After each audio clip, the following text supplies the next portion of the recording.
There's a sentiment shared by the likes of both Jim Cornette and musician Dan Hicks that is in definite danger of disappearing, which is a real shame since it can be a great way to get guys over, add variety to a bloated roster, and it can even keep your creative think tank from running dry. And above all that, it's also the topic of this episode, because today, Dave knows how can I miss you when you won't go away. Among certain circles, the idea of someone leaving just so we can miss them has been floating around as sort of a cure-all for what ails much of WWE. And this definitely isn't a new practice. But does it really work? Well, to see for ourselves, let's look at some history and compare how things used to go and see how they might pertain to today's modern wrestling landscape. Now, back in the day when wrestling promotions were divided up into territories, there were plenty of places for talents to go. And before national televised wrestling was readily available, not to mention the internet, whatever your local territory provided you was pretty much all you could see. However, as limiting as that may sound, it did come with its advantages. Wrestlers were able to move around, staying in a promotion for a bit before going to another. Sure, some companies had mainstays who mostly worked for them, but there were also plenty of people who went from place to place. So why do this? Well, for some, after screwing over a promoter, having other promotions to run to gave you a place to hide.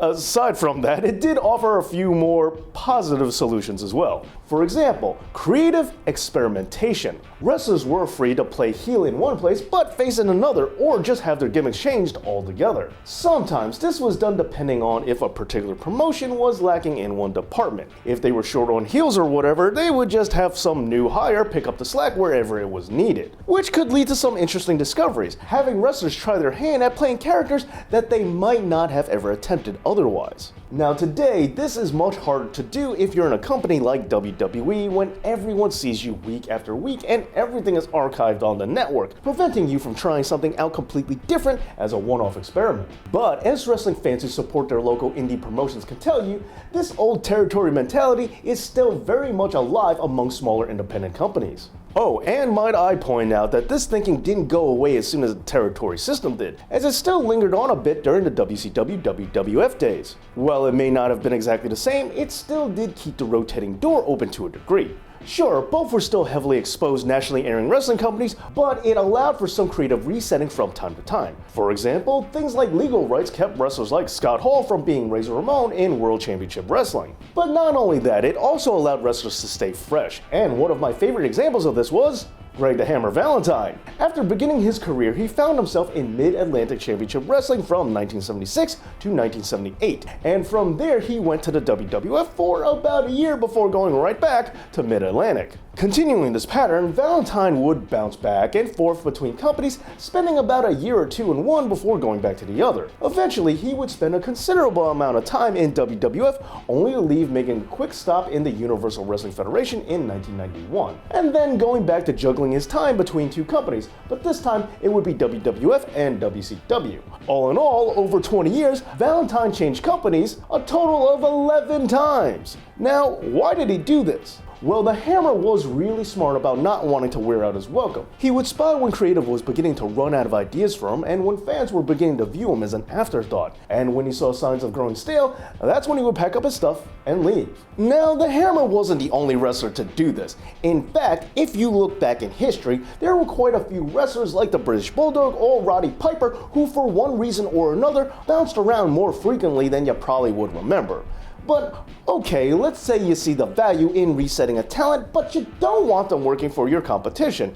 Even though thriving competition is actually good for a business, but I've already covered that in another episode. Anyhow, another way to employ this absence-making the heart grow fonder strategy for a roster without having to let your talent go is through the house show circuit. Back in the day, sometimes wrestlers, even big-name stars, would wrestle exclusively on house shows for a small period of time. This allowed them to take a break from TV for a while, keeping them fresh for the national audience. But since they weren't on television, seeing them at a house show was the only way to see them during this time, thus giving fans a reason to buy a live event ticket just by using more key value and scarcity. And during this house show time, you could of course experiment with the character or play with their creative booking. And once you found something new that worked, you could then send them right back to TV. Or you could even just completely rest them for a while, keeping them off TV and off the house show circuit for a stretch, giving wrestlers a much needed unofficial off season, if you will. And if you did this, then you would be able to have a full roster rotation, almost like what some farmers do with their crops. You would allow a third of your roster to rest up,